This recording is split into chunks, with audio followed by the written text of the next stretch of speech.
그 입시 현장에서 멘탈이 좋은 친구들 공통점이 뭐냐면 입시 결과도 좋고 자녀와의 관계도 좋은 부모들은 어떤 부모님들인가?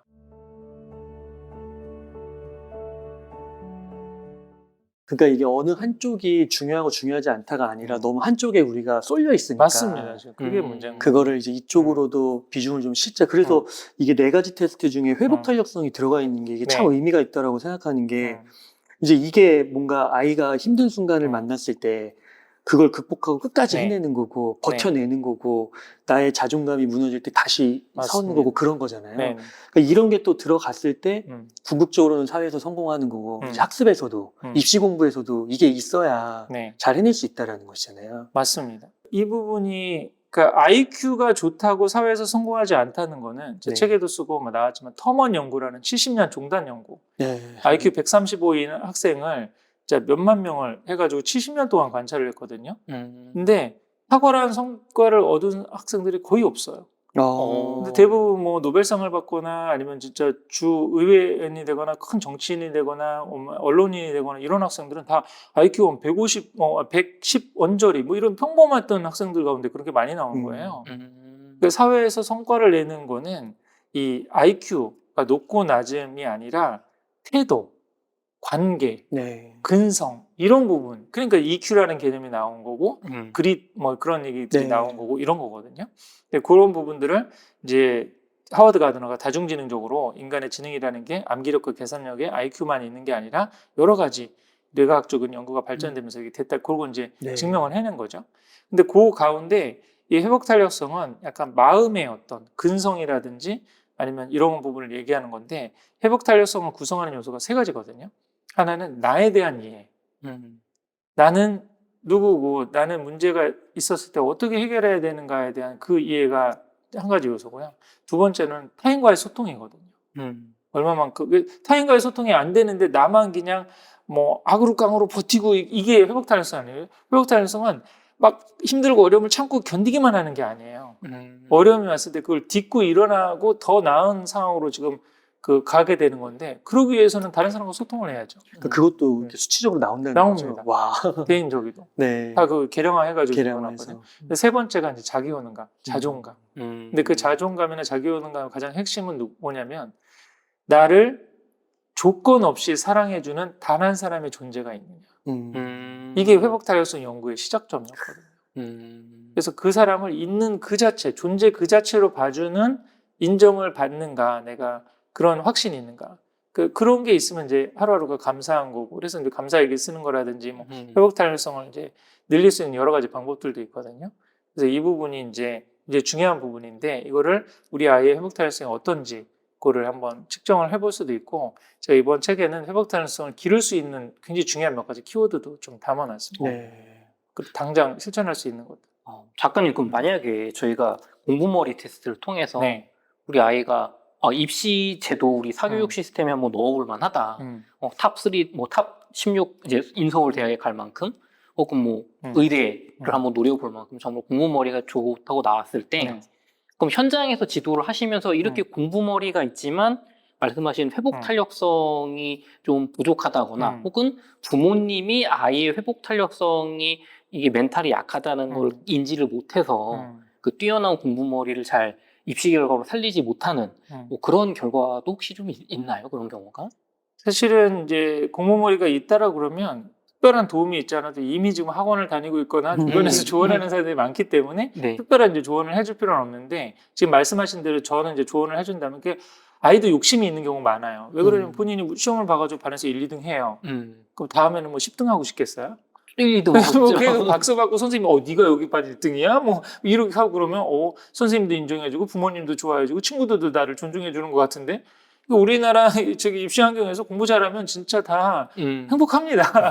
그런 대로 학교 다니고 싶고 그렇게 되는 거죠. 근데 그런 학생들도 지금 중요한 지적을 하셨는데 길러줘야 될 부분이 이제 인지적인 부분은 본인이 알아서 욕심을 갖고 하게 돼 있어요. 근데 그런 아이들이 회복 탄력성이 없는데 너무 무리해서 하다가는 번아웃이 온다든지 본인의 어떤 한계를 넘어가게 되는 그런 부분들이 상당히 많고 또 하나는 집착할 가능성들이 있거든요. 그런 대치동이나 이런 명문학 군대에 들어와가지고 너무 심한 경쟁에 시달리는 아이들 가운데 회복 탄력성이 떨어지는 아이들은 공부가 굉장히 해야 될 짐이라고 생각하고 즐거운 마음으로 하지를 못해요. 네. 근데 그 떨어지면 반에서 한 레벨 다른 밑에 반으로 내려가겠지? 그러면 또 어떻게 친구들이 나를 어떻게 보겠지? 뭐 이런 식으로 지금 스트레스를 많이 받게 되니까 오히려 그런 학생들은 이제 회복 달성 검사를 해보고 낫다라고 그러면 그 회복 달성을 늘릴 수 있는 거. 가장 중요한 게 잠을 충분히 자는 거예요. 좋은 영양, 그다음에 운동을 꾸준히 하고 네. 감사일기를 하거나 명상까지 할 수 있다면 제일 좋거든요, 사실은. 생각보다 별게 아니라는 생각이 드네요. 네. 지금 말씀만 그러니까 들으면. 뭐 해서 뭔가 많은 돈을 내고 막 네. 심리 상담을 받아야 되고 그럴 필요 없이 지금 책에 있거나 우리 제가 김주환 교수님이 내면 소통도 많이 좀 인용을 했는데 그런 부분들을 좀 잘 활용을 해가지고 집에서 할 수 있는 것부터 하나 꾸준히 이렇게 해나가면 충분히 회복 달성을 기를 수 있거든요. 그러니까 이렇게 근성을 기르면 이제 어떤 아이가 될 수 있냐면 집착하지 않고 집중하는 아이가 될 수 있다. 집착과 집중 혹은 선호는 다른 거거든요. 그러니까 공부 잘하는 아이들 보면 이 한 문제를 푸는 게 재밌는 거예요. 막 열심히 해서 한 문제 풀었네? 이것도 풀리네? 이것도 풀리네? 이렇게 해가지고 한 문제 집중하는 거거든요. 우리 유현진 선수와 같은 메이저리그에서 최정상급 선수들 보면은 멘탈이 좋다고 그러잖아요. 그렇죠. 홈런 맞고도 흔들리지 않는다고 그러죠. 그 비결이 뭐냐면 공 하나하나에 집중하는 거예요. 내가 이번 잘못 던지면 우리 팀 이번에 포스트 지금 못 나가는데 내가 이 지금 에이스인데 이 게임 못 잡아주면 안 되는데 이런 불안감을 갖고 던지면 이게 공의 회전수를 해야 되는데 마지막 순간에서 흐트러집니다. 그럼 홈런 맞는 거거든요, 또. 근데 그렇게 이제 너무 그렇게 멘탈이 약한 우리 가장 저기가 그런 거죠. 우리 김연아 선수하고 아사다마오 있잖아요. 연습은 누가 더 많이 했습니까? 시설은 누가 더 줬습니까? 그 전폭적인 후원은 누가 더 많이 받았습니까? 아사다마오가 훨씬 더 많이 받았는데 김연아 선수는 멘탈이 좋잖아요. 이 멘탈을 길러야 되는데 멘탈이 좋은 그런 선수들이나 아니면 이 공부 잘하는 친구들 보면 그 결과를 너무 집착하고 연연하지 않아요. 그냥 문제 하나하나, 공 하나하나 던지는 데만 집중하는 거예요. 그거는 맞을 수도 있지. 문제 하나 틀릴 수도 있지. 다음 공 잘 던지면 되지. 한 문제 잘 풀면 되지.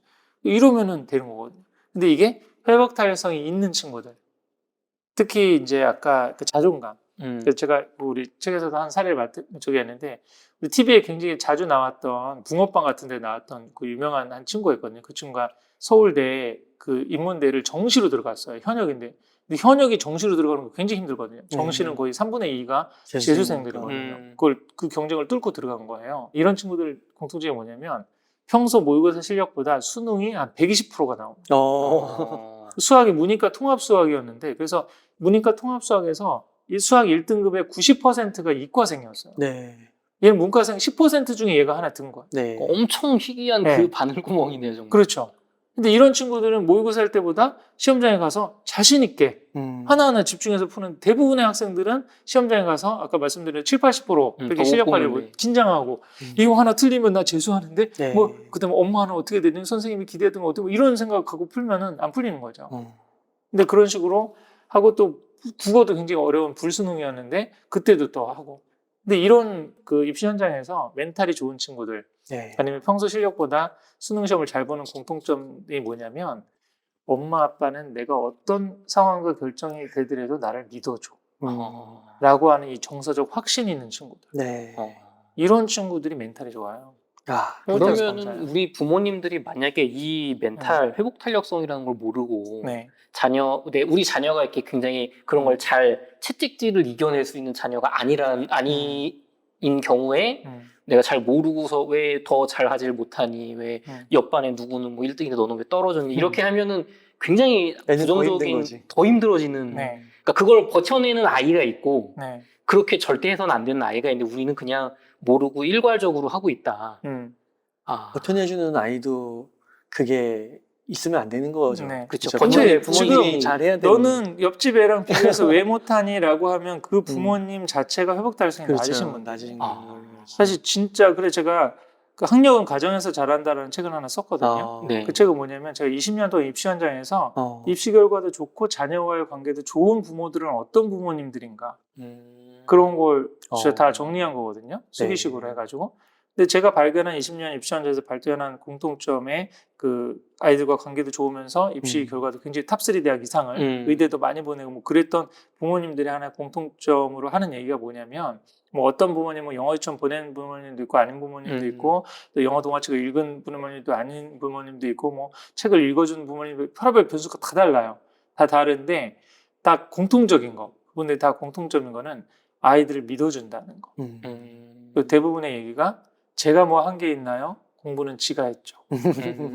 그러니까 아이에 대한 기본적인 신뢰가 있는 거지. 또 비교하면서 그러지를 않는 거예요, 사실은. 네. 그러니까 많은 분들이 우리도 그런 거 있잖아요. 드라마에서 보여지는 부자들의 이미지 있잖아요. 그래가지고 뭐 돈 갖고 갑질하고 뭐 그들 결혼한다고 누구 데려오면 물 확 번지고 근데 우리 김치로 막 싸대기 때리고 근데 우리도 주변에 자수성가한 부자 중에서 그런 분들 보셨나요? 저는 거의 못 본 것 같아요. 겸손하신 것 같아요. 겸손하고 굉장히 열심히 하고 운동도 열심히 하려고 그러고 책도 많이 보고 맞아요. 근데 나서지 않고 뭐 그런 분들이 굉장히 있는지 이웃집 백만장자 저런 그냥 뭐 명품 두르고 그런 분들이 아니잖아요. 그 진짜 부자들은 저기들은 전교 1등을 보신 적 있나요? 전교 1등이나 공부 잘하는데 운동 잘합니다. 요즘 전교 1등은. 자기 분야 한 분야에 뭘 해도 돼. 축구를 못하면 내가 농구를 해야지. 농구를 안 하면 내가 뭘 해도 해야지. 뭐 스쿼트를 장거리 때 이로 해서 하나 근성 있게 뭐 하는 게 있어요. 그 다음에 아이가 싸가지가 없지 않습니다. 요즘에는 싸가지가 없으면 내신을 제대로 못 받거든요. 친구들하고 수행평가도 많이 해야 되고 선생님한테도 뭐 세부특기 사항 뭐 이런 거 조금 하고 그래야 되는데 인사도 안 하고 버릇도 없어. 그 제가 하나 그 얘기하거든요. 내신 잘 받고 학생부 종합전형을 잘 하려면 인간관계가 좋아야 된다. 인사를 잘하고 인간관계를 좋아하고 친구들하고 잘 지내고 이래야지 스트레스 안 받고 그 수행평가도 하고 뭐 그럴 수 있지 않을까요? 대부분 그래서 공부 잘하는 친구들이 그런 소통도 잘 돼요. 공부 대공모 이런 거는 드라마가 만들어내는 환상이에요. 잘못된 부자 이미지처럼 네. 그 진짜 공부 잘하는 애들은 그러지 않는다는 거죠. 운동도 열심히 하고 소통도 열심히 하려고 그러고 또 대부분의 아까 공부 잘하는 뭐 부모님들은 애들을 막 스파르타식으로 지금 공부 다 했니? 엄마가 시험 볼 거야. 너는 뭐 붓글씨를 써라. 엄마는 떡을 쏠 테니 뭐 이런 분위기가 아니란 말이에요. 실제 대부분의 공부 잘하는 엄마들은 그래 너 너무 좀 많이 했으니까 좀 쉬어. 네가 다 알아서 저기 하고 뭐 학원은 하여간 네가 정해서 어떤 학원인지 엄마한테 얘기해줘. 그러면 가서 엄마가 뭐 등록하고 그럴게 뭐. 이렇게 하는 거지. 애한테 그 우선권을 주고 그렇게 하는 거. 우리 디스크 검사 중에서 D 성향이 강한 애들은 부모가 뭘 시키고 그러면 안 하거든요. 더 네. 사실은. 주도형. 네, 주도형인 학생들 같은 경우는. 그럼 그 말씀하신 주도형 디스크 검사 네. 그 MBTI보다 훨씬 정확하다고 하셨는데 네네. 그럼 이런 검사를 통해서 우리 아이 성향에 맞춤 교육이 꼭 필요한 이유가 많이 이게 좀 성과가 갈라지나요? 네. 작가님? 우리 지금 사례 중에 하나 있었는데 제가 그 편입 지도했던 학생인데 이과 쪽으로 해서 이제 편입 재수를 하는 학생이었어요. 근데 본인이 이제 수학 푸는 게 재밌다고 수학 선생님을 하겠다고 그러더라고요. 근데 디스크 유형 검사를 했더니 사실 인간관계의 지향점이라고 할 수 있는 I나 S 성향이 굉장히 낮고 C 성향만 굉장히 높은 친구였어요. 네. 이렇게 되면 사람을 별로 좋아하지 않거든요, 사실. 본인이 문제집 푸는 거를 수학자가 된다라고 그러면 괜찮은데 착할 수 있겠네요. 수학 선생님이 되는 거하고는 이거 별다른 문제인 거예요. 수학 선생님들은 애들을 좋아해야죠. 그렇죠. 그리고 못 이해하는 애들을 친절하게 가르쳐주고 그렇죠. 이렇게도 볼 수 있고 저렇게도 볼 수 있는 거야. 수학이라는 학문이 얼마나 재밌어? 인생을 갖고 이렇게 해가지고 아이들과 소통하는 능력이 돼줘야 되는데 본인이 점수만 높게 나온다고 수학교육과를 쓰면 안 되는 거죠. 사실은. 그렇군요. 그래서 지금 그런 성향만 봐도 우리 뭐 가장 대표적으로 애가 경제학과를 갈까 경영학과를 갈까 그렇게 했을 때 DISC 네. 그 유형 중에서 D나 아니면 I 성향은 약간 그 플러스 에너지적인 성향이 있거든요. 양적인 성향이 있어요. C나 S는 약간 음적인 그 가라앉는 차분한 성격이 있기 때문에 뭔가 실용적인 학문 예를 들어서 화학과를 갈까 화공과를 갈까 그러면 약간 공대 쪽은 D나 I 성향이 있는 학생들이 가야 좀 재밌게 공부를 할 수 있어요. 그리고 또 S나 C 성향이 높은 학생들은 연구 쪽으로 화학과, 이과인데도 자연과학인데 이런 거는 10년 정도 연구를 해야 되거든요. 유전공학 같은 거 보세요. 제 동생이 유전공학 하거든요.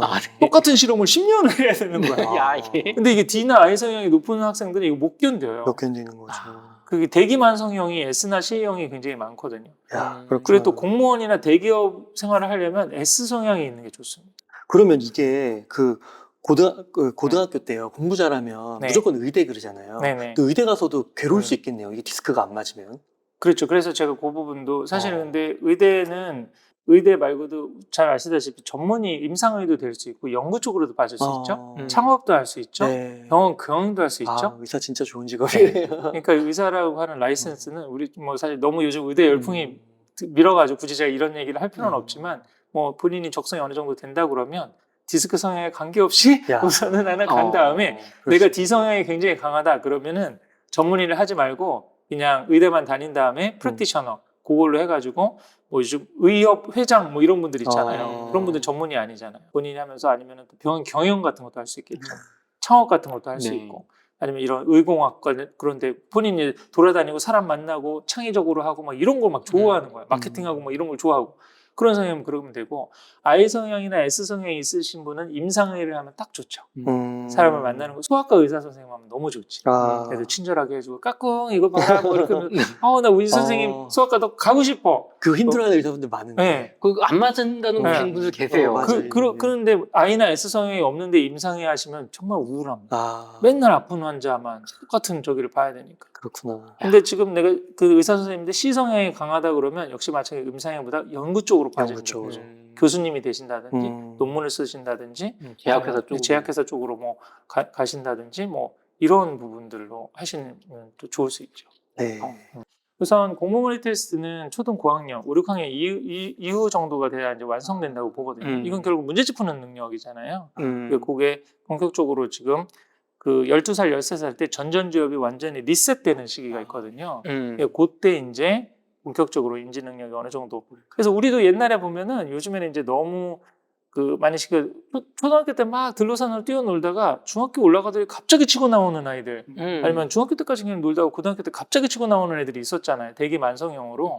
이제 그런 친구들이 약간 어렸을 때는 뭐 문제집 푸는 공부를 많이 하지 않고 그랬는데 기본적으로 포텐셜은 있었는데 나중에 늦게 튀는 건데 요즘엔 그런 애들이 없던데요?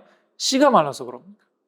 기다려주면 나중에 치고 나올 애들인데 그런 애들을 붙잡고 학습지 풀리고 학원 보내고 막 이러니까 아이들이 진이 빠져버린 거죠. 그래서 아예 그냥 나중에 치고 나오는 비율이 확실히 줄어드니까. 그럼 이제 이거를 거꾸로 해석하세요. 원래 이렇게 봐야 되는 건데, 거봐, 미리부터 안 시키면 나중에 치고 나오는 거는 이미 사교육이 너무 치열하니까 이제 그 시대는 끝났어.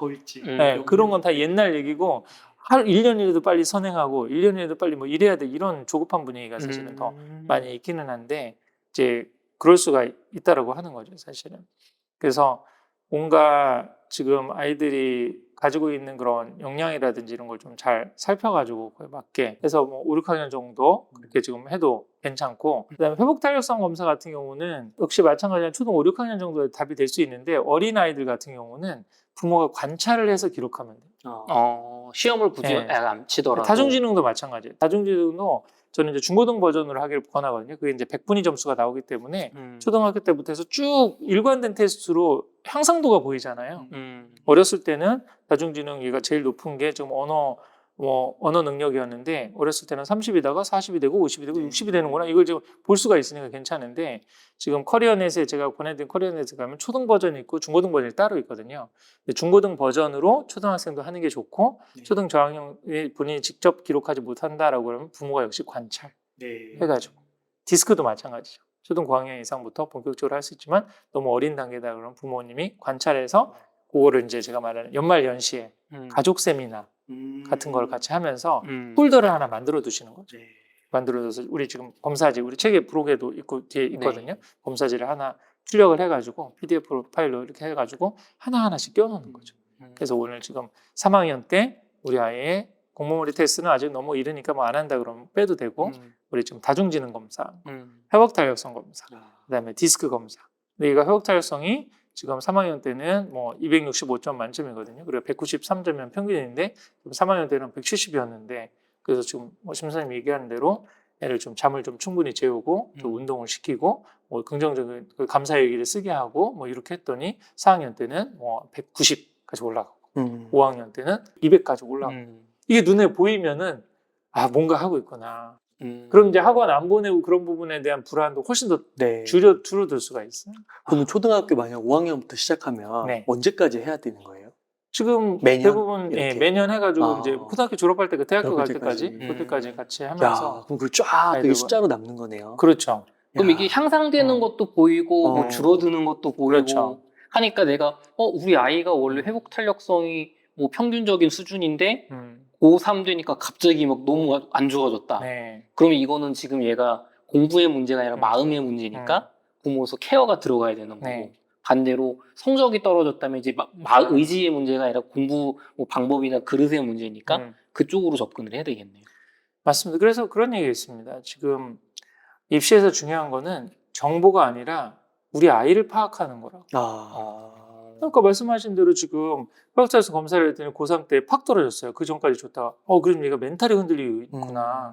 그럼 지금 특강 하나를 보내고 문제지 그렇죠. 하나를 더 푸는 게 중요한 게 아니라 그렇죠. 이 멘탈을 지금 길러줘서 시험장에서 120% 자기 실력 발휘를 하게 하는 게 더 필요하구나. 그럼 적절한 상담을 뭐 해준다든지 아니면 담임 선생님한테 얘기해서 얘가 멘탈이 많이 흔들리니까 좀 격려를 해주신다든지 아니면 전문가의 진짜 도움이 필요하다. 또 심리 상담 같은 걸 좀 받으면서 왜 그렇게 좀 많이 불안한지 뭐가 염려가 되는지 그런 걸 같이 한번 풀어줘서 아이의 마음 근육을 길러주는 게 그 실질적으로 입시에도 그렇죠. 도움을 줄 수 있는 거죠. 많은 부모님들이 착각하는 게 학원을 보내고 아니면은 학군을 바꿔주고 그러면 아이가 가지고 있는 그 성적을 올려줄 수 있다고 생각하거든요. 근데 통계적으로 봐도 사교육을 더 시켰을 때 올릴 수 있는 점수는 수능 기준으로 100점 만점이면 5점에서 6점 정도밖에 되지 않거든요. 그렇게는 안 나요. 네. 실제 효과가 그렇게 사실 사교육의 투입 대비 산출 효과가 그렇게 높지 않다라고 하는 통계적인 결과들도 있거든요. 그러면 부모님이 늘려줄 수 있는 거는 아이의 그 점수를 늘려줄 수 있는 거는 사실 한계가 있거든요. 근데 모든 입시가 80% 실력의 20% 멘탈이거든요. 아까도 그 지금 막 킬러 문제를 맞히는 방법이 두 가지가 있죠. 하나는 정말 많은 시간을 투여해가지고 이가 방법을 해서 뭐 학원을 하고 재수를 하고 삼수를 해가지고 내가 진짜 완성도를 높여서 실력을 높여서 풀 수도 있어요. 또 하나의 방법은 실력 80%를 맥시멈으로 채우고 나머지는 좋은 멘탈로 가서 잘 찍으면 되는 거 아닌가요? 그렇죠. 킬러 문제 3-4문항이거든요. 모든 문제가 다 어렵지 않아요. 모든 문제 다 어렵고 수포자가 넘치게 되니까 대부분의 한 70-80% 문제는 기출문제에서 그대로 내고 정말 성실히 한 학생들이면 충분히 다 풀 수 있는 그런 문제들이 나오는데 변별력을 주기 위해서 3-4문제가 어렵게 나오거든요.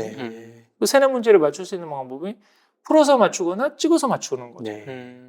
멘탈이 좋으면 아까 그런 시험장에서 모의고사보다 그렇게 나올 수도 있는 거죠, 사실. 그럼 부모님이 길러줘야 되는 거는 합리적으로 생각할 때 어느 쪽이 있냐는 거예요. 투입 대비 산출 효과도 지금 굉장히 불확실한 이 지금 문제집 푸는 공부, 그다음에 사교육비를 또 투여하는데 놓을지 아니면 아이를 편안한 마음을 갖게 하고 아까 진짜 뭔가 잠을 좀 충분히 자게 하고 잔소리를 뭐 덜하고 믿어준다는 그런 확신을 좀 갖게 해주고 이런 부분에 멘탈적인 부분에 더 힘을 써가지고 아이가 120% 자기 실력 발휘를 하게 해주는 게 아이의 입시를 도와주는 더 현실적인 방법이죠.